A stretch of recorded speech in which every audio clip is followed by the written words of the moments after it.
Newsday on Arise News.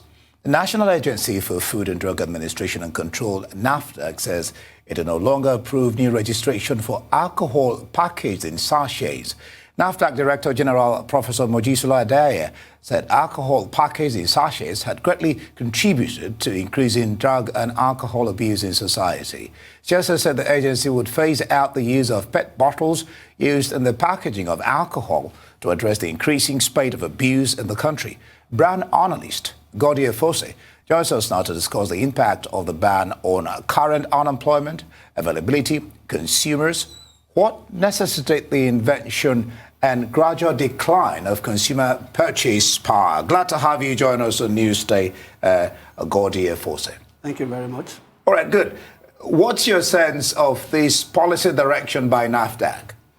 Well, first and foremost, I think it's a very good policy from the perspective of the fact that they want to curtail the availability of these high concentrated alcohol drinks to the consumers in the public space. Again, I think the Nafdac did not look at the economic consequences of doing that. We should have actually go back in time to look at how the manufacturers started to invent the PETs and sachet alcoholic drinks. It's as a result of the fact that the consumer purchasing power has been declining over time. Basically, the ban on importation of alcoholic drinks, high spirit branded alcoholic drinks into Nigeria, and the consumer unable to purchase those drinks from the market. So the manufacturers decided to come down to the level of the consumers and produce these things. And again, the one thing that gladdens my heart is that Nafdac did not mention that these products are not meeting the set standard. So they are afraid of the availability, the level of penetration into the market for the consumers, who they may not, at the end of the day, able to control. Thanks for that. But what is it really? Well, you said it's the purchasing power that makes these sachets available and readily available as well to the public. But you didn't really go into much detail on the economic consequences for the businesses themselves that produce, or the manufacturers that produce these sachets going forward. What are the economic consequences for the manufacturers themselves? First off, what is going to happen when this ban takes effect in January, exact? Because the first phase is that 50%, the Nafdac is actually encouraging the manufacturers to cut supply by 50% in January 2021. Now, what is going to happen is that the local manufacturers are actually thriving by producing this. There's going to be job cuts. There's going to be a lot of unemployment too in that sector, because most of them are not doing the normal bottle, the approved normal bottle drinks, because they cannot compete with the global competition, especially from the very renowned alcohol manufacturer. So you're going to see a lot of job cuts. You're going to see a drop again on the GDP, because this segment of the manufacturer contributes significant volume of GDP to the federal government. So we're going to see all of those things. A lot of people is going to go out of job by June 2021, when the Nafdac must have eradicated or move everything out of the market. So you're going to see a lot of chaos in that industry. Again, there have been some manufacturers I've spoken to that they are actually agitated, trying to meet the regulators and see how maybe they can reduce the alcoholic content, which again is going to also impact on the bottom line of this company negatively, because at the end of the day, what makes these drinks attractive is the alcohol concentration in them. You know that the soft drink industry also suffered the same fate when a lot of people come out to talk about the sugar level, and when they try to come up with the variants that have lower sugars, they actually suffer stillbirth, so to say.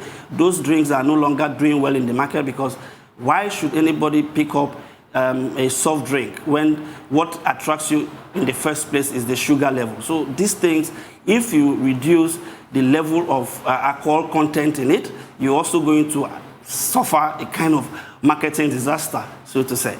All right, GODDY. So for some, they say that it might be an exercise in futility because, like you mentioned, some of the reasons why these sachet products are moving. But some say that it was just the manufacturers trying to cash in on the fact that they already knew that a seller could buy a bottle and actually just pour them into small poly bags and sell them. And they decided to cash in on that particular market. Now, they're saying that if they do that, the people who still hawk these things might still buy the big bottles and still sell it into sachets, and nothing changes. Yes, I agree with you to an extent. And let me also say here that the Nafdac is trying to solve a problem by creating a bigger one.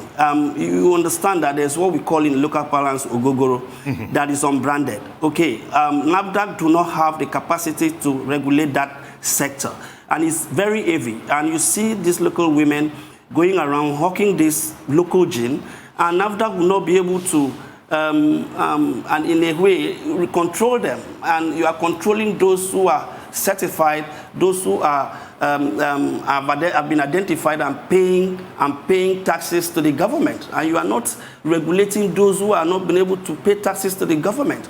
Again, I don't see how banning of this drink is going to stop the penetration, the availability of this other drink to the consumer, because by the time you ban this, then the local manufacturer, those who are unbranded, will be thriving.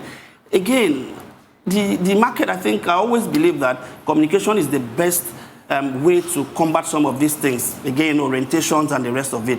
If you put all manner of alcohol here, I mean, someone that's not going to take it is not going to take it. And even if you hide them, I will take you back to the issue of Indian M. It has never been advertised in the world. And I think over, like the recent research that come out, over 30% of Nigerians are smoking it. And why do they smoke it? How do they get it? They have never been advertised. They have never been displayed at the shelf at the end of the day. So I think Nafdac should devise a proper way rather than creating a bigger problem, because we're going to have a huge unemployment crisis in that sector by next year. All right, GODDY, you seem to be speaking from two sides of the coin, like being at a rock and a hard place. On one hand, you're saying the policy is good. On the other hand, you're talking about the implications therefrom. It's one thing to identify a problem, another thing to solve the problem. What in your own thinking will be the best way for Nafdac, the manufacturers, to meet halfway? Because you can't neglect the fact that alcohol consumption and drug consumption does a lot of damage also to the economy and the nation and to the youth as well. Yes, you said I speak from the both side of the table. Yes, when I started, I said it is a good thing because they are trying to, at least trying to, from their own side, trying to prevent the availability of this product. And they are tying it to the level of crime in the country, which is good. However, is it going to be a better position than creating another bigger problem, unemployment, shortage of funds to the government and the rest of it? We need to meet halfway, like you rightly said. I think that's when the Nafdac and the manufacturer, the Manufacturer Association of Nigeria, could come to the table and sit back and look at how these things can be done. Again, the display method, the activation method, the advertising method, we could look at all of that before we begin to talk about banning outrightly. It's like a blanket issue. Okay, so I mean, Mr. EFOSE, you refer to yourself as a brand analyst. Yes. So in that particular case then, what would be the ideal solution to this problem? Because like my colleague said, it is a huge issue. These sachets have become so prevalent and so associated with alcohol abuse across the country. So I don't think Nafdac can sit down and ignore a serious problem. So what would be the ideal solution here? Okay, the ideal solution is to come from the middle.